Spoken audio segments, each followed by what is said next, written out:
Sziasztok! A mai videóban arról lenne szó, hogy mi is az az extra dolog, amit megígértem a második rész végén. Hát akkor erre már nem is lesz szükségünk, mert már megtanultuk kirakni a Rubik kockát, és hát mindenki is van itt ez az üres papír. Rá is írom, hogy mit fogunk most megtanulni. Ez egy kis extra, amelyet nagyon sokan alkalmaznak.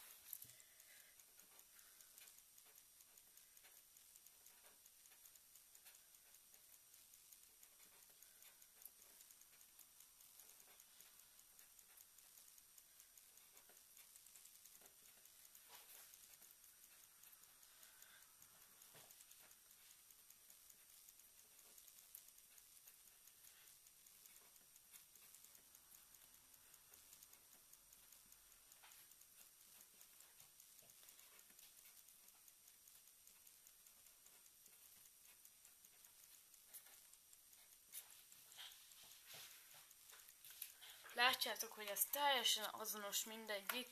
Igazából ezt az algoritmust 6-szor kell megcsinálni. Mutatom, hogy hogyan. Először megmutatom nektek gyorsan, hogy hogyan is fog ez kinézni.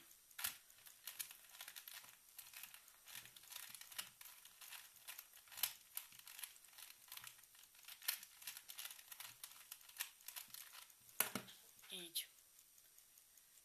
Hogy keverés közben kiraktuk a kockát. Na hát ez úgy fog kinézni, hogy most lassan mutatom meg. Jobb oldal,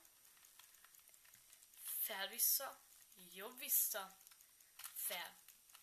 Jobb oldal, fel-vissza, jobb-vissza, jobb-vissza, fel. Jobb oldal, fel-vissza, jobb-vissza, fel. Jobb oldal, fel-vissza, jobb-vissza, fel. Jobb oldal, fel-vissza, jobb-vissza, fel, és jobb oldal, fel-vissza, jobb-vissza, fel.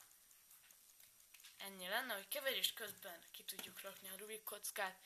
Igazából, ha ezt megjegyzitek, nem lesz semmi probléma, és már profik lesztek. Nem tudom, hogy ezt én találtam ki, de ez nagyon alap a Rubik kockánál, szóval biztos, hogy nem én találtam ki. Csak én unatkoztam, és egy ilyet megpróbáltam, és hoppá, hát ki tudtam már így is rakni. Akkor még egyszer utoljára.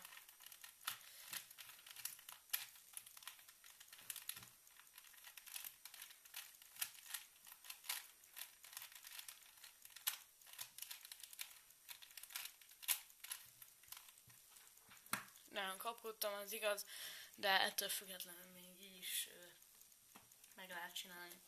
Ha tetszett a videó, lájkold, és kell alkalmazd, hogyha szeretnéd egy kicsit bejáratni a kockádat, hiszen ezzel nagyon jól be lehet járatni, és mindenfele forgatod, mindenfele kevered, kavarod, és mégis ki tudod rakni. Szerintem ez nagyon jó alkalmazás, illetve nagyon szuper tud lenni. Köszönöm a figyelmet, ha tetszett, lájkold, és iratkozz fel. Hello!